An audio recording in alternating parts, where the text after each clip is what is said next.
Hi friends, last வீடியோவில் நம்ம Java data types பற்றி பார்த்தோம். அந்த வீடியோ பார்க்கலன்னா மேலே லிங்க் இருக்குது, பார்த்துருவாங்க. அதோட கண்டினியூஷன் தான் இப்போ பார்க்க போகிறோம். இப்போது டேட்டா டைப்ஸ் ரேஞ்ச் பற்றி பார்ப்போம். ஒவ்வொரு டேட்டா டைப்பும் ஒரு பிட் சைஸ் இருக்குது, ஒரு minimum range and maximum range அப்படின்ற ஒரு வேல்யூ நமக்கு இருக்கும். இதை வந்து நம்ம மெமரைஸ் பண்ணணும் அப்படின்ற தேவையில்ல, ஒரு ஜாவா ப்ரோக்ராம்லேயே ஈஸியாக பண்ணி பார்க்கலாம். அவங்க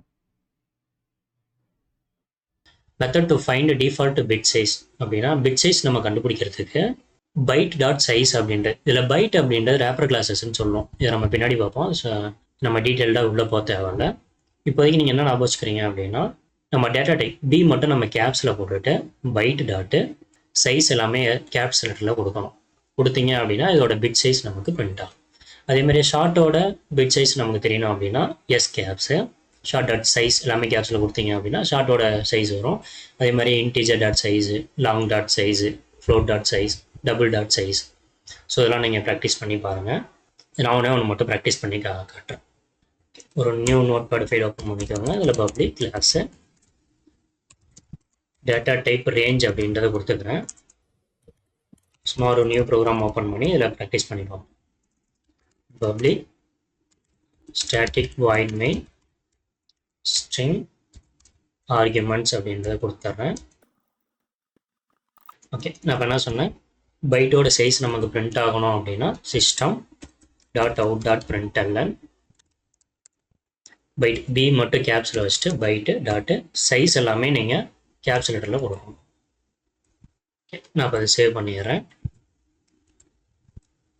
டாட் ஜாவா ஆல் ஃபைல்ஸ் கொடுத்துட்டு நான் சேவ் கொடுத்தேன். இப்போ சேவ் பண்ணதை நம்ம எக்ஸிக்யூட் பண்ணி பார்க்கணும். ஃபஸ்ட்டு நம்ம கம்பைல் பண்ணுவோம். ஜாவா சி கிளாஸோட நேம் டாட் ஜாவா கம்பைல் பண்ணிவிட்டு ரன் பண்ணணும். ஜாவா டாட்டு கிளாஸ் நேம் கொடுத்தீங்க அப்படின்னா அதுக்கு பிட் சைஸ் பிரிண்ட் ஆகும். பாருங்க, பைட்டோடது நம்ம என்ன சொல்லியிருந்தோம், 8 பிட்டுன்னு சொல்லியிருந்தோமா. ஸோ நம்ம செக் பண்ணுவோம். பாருங்கள், பைட்டோடது 8 பிட்டு. ஸோ இதை நீங்கள் பிரிண்ட் பண்ணி பாருங்கள். ஸோ இதே மாதிரி எல்லாத்துக்கும் ப்ராக்டிஸ் பண்ணி பாருங்கள். Okay, method to find minimum range and maximum range. நம்ம அந்த ரேஞ்ச் சொன்னோம் பார்த்தீங்களா, மினிமம் மேக்ஸிமம். ஸோ அதை கண்டுபிடிக்கிறதுக்கும் மெத்தட் இருக்குது.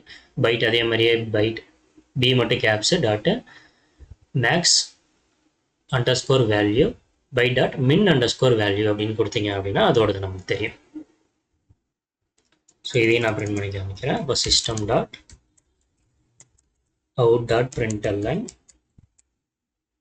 பி மட்டும் caps byte dot min value. Min வேல்யூனா மினிமம் வேல்யூ, அந்த டேட்டா டைப்போட மினிமம் வேல்யூ நமக்கு என்ன அப்படின்றது தெரியும். நான் செமிகோலன் வச்சுட்டு முடிச்சிட்றேன்.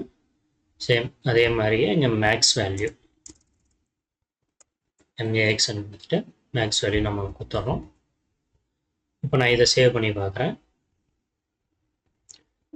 சேவ் பண்ணிவிட்டு கம்பைல் பண்ணுறேன். இப்போ நம்ம ரன் பண்ணுறோம். பாருங்கள், -128 அப்படின்றது வந்துருக்கு, +128. இது வந்து minimum range, maximum range. So இந்த மாதிரி நீங்கள் அவுட்புட் வரதுக்கு பதிலாக எனக்கு முன்னாடி ஒரு டெக்ஸ்ட்டு வந்துட்டு அதுக்கப்புறம் இந்த வேல்யூ எனக்கு பிரிண்ட் ஆகணும் அப்படின்னா நம்ம யூஸ் பண்ணலாம். இப்போ நம்ம என்ன பண்ணோம், டபுள் கோட்ஸு பைட்டு சைஸ் அப்படின்ற எனக்கு டெக்ஸ்ட்டு பிரிண்ட் ஆகணும். அது கூட சேர்த்து இந்த சைஸ் வந்து எனக்கு கன்கேடினேட் ஆகணும் அப்படின்ட்டு சொல்லலாம். இதை கொடுக்கறது ஒரு ஸ்ட்ரிங்கு. இந்த ஸ்ட்ரிங் நீங்கள் இதை டபுள் கோட்ஸ்குள்ளே நீங்கள் என்ன கொடுக்குறீங்களோ அந்த ஸ்ட்ரிங் அப்படியே பிரிண்ட் ஆகும். ப்ளஸ் கொடுத்துட்டு இந்த வேல்யூ உங்களுக்கு இந்த ஸ்ட்ரிங்கோட கன்கேடினேட் ஆகும். இது எப்படி உங்களுக்கு பிரிண்ட் ஆகுதுன்னு பாருங்கள். கம்பைல் எக்ஸிக்யூட் பண்ணிங்கன்னா அந்த மாதிரி பிரிண்ட் ஆகும். பைட் சைஸு 8 அப்படின்ட்டு பிரிண்ட் ஆகும். ஸோ இங்கே அதே மாதிரி டபுள் கோட்ஸ் பைட்டு மின் வேல்யூ அப்படின்றது எனக்கு ஒரு டெக்ஸ்ட்டு முன்னாடி பிரிண்ட் ஆகணும். அப்புறமா ப்ளஸ் அப்படின்றத கன்கேடினேட் பண்ணணும். இந்த ப்ளஸ் அப்படின்றது கன்கேடினேட்டுன்னு சொல்லுவோம். இந்த ஸ்ட்ரிங்கோட இங்கே வர வேல்யூவை எனக்கு கன்கேடினேட் பண்ணு அப்படின்றத சொல்கிறேன். பாருங்க, எனக்கு கன்கேடினேட் ஆகும். இதே மாதிரியே பைட்டு மேக்ஸ் வேல்யூ ப்ளஸ் அப்படின்றத கன்கேடினேட் பண்ணிடுறேன். இதே மாதிரி நீங்கள் எல்லாத்துக்குமே ட்ரை பண்ணி பாருங்கள். Short, into, long, float, double, இது எல்லாத்துக்கும் ப்ராக்டிஸ் பண்ணிவிட்டு கமெண்டில் போடுங்க ஒர்க் ஆயிடுச்சு அப்படின்றது. இதில் கேரக்டர் மட்டும் நான் பண்ணி காமிக்கிறேன், அது மட்டும் உங்களுக்கு கொஞ்சம் டவுட் வரும். ஓகே, இன்ட்டு ஓகே தேவையில்ல, நம்ம டேரெக்டாகவே system dot out dot println character size அப்படின்றத கொடுத்துட்றேன். இங்கே ப்ளஸ் கொடுத்துட்டு கேரக்டர் டாட் சைஸ் எல்லாமே நமக்கு கேப்சர் தான் கொடுக்கும். இப்போ கேரக்டர் சைஸ் நம்ம பிரிண்ட் பண்ணி பார்க்குறோம். கம்பைல் எதுவுமே கட் ஆகிடுச்சு. பார்த்தீங்கன்னா 16 பிட் அப்படின்றது நமக்கு ரிட்டர்ன் ஆகும். ஓகே, இப்போது கேரக்டர் டாட்டு மின் வேல்யூ அப்படின்றத கொடுத்துட்டு இதை எடுத்து நான் ஒரு வேரியபிளில் ஸ்டோர் பண்ணுறேன். இன்ட்டு கேர் மின் அப்படின்ற வேரியபிளை நான் ஸ்டோர் பண்ணி வைக்கிறேன். இது நமக்கு என்ன பண்ணோம், கேரக்டர் டாட் மின் வேல்யூ அப்படின்ற கேரக்டருக்கு மினிமம் ரேஞ்சை நமக்கு ரிட்டர்ன் பண்ணோம். அதை எடுத்து நான் ஒரு வேரியபிளில் ஸ்டோர் பண்ணிட்டேன். ஸோ இதை நான் பிரிண்ட் பண்ணி பார்க்குறேன். கேரக்டர் மின் வேல்யூ அப்படின்றத கொடுத்தாரு. சேம் அதே மாதிரி மேக்ஸிமம் வேல்யூக்கு நான் என்ன பண்ணுறேன், இன்ட்டு கேர் மேக்ஸ் அப்படின்றத கொடுத்துட்றேன். இங்கே மினிமம் வேல்யூ போட்டிங்க பார்த்தீங்களா, அதுக்கு பதிலாக மேக்ஸ் வேல்யூ அப்படின்றத கொடுக்கும். ஸோ இந்த லைனையும் நான் பிரிண்ட் பண்ணுறேன். ரெண்டே கீழே வச்சுக்கோங்க, ஸோ உங்களுக்கு ஈஸியாக இருக்கும். இது மினிமம் வேல்யூ, இது நமக்கு மேக்ஸிமம் வேல்யூ. இது மட்டும் நான் சேஞ்ச் பண்ணுறேன் மேக்ஸ். ஸோ இதை நான் இப்போ பிரிண்ட் பண்ண போகிறேன். கம்பைல் பண்ணுங்கள், ரன் பண்ணிங்கன்னா பாருங்கள் 0,65,535 அப்படின்ற கேரக்டரோட மேக்ஸ் வேல்யூ நமக்கு பிரிண்ட் ஆகும். ஓகே, இப்போ ஒரு காமனாக நமக்கு டவுட் வரும், கேரக்டர் அப்படின்றது ஏபிசிடி கேரக்டர் ஸ்டோர் பண்ணுறது தானே, அதுக்கு எதுக்காக ரேஞ்ச், அதாவது 0 to 65,535 அப்படின்ற ரேஞ்ச் வச்சுருக்காங்க அப்படின்ற டவுட் வரும்.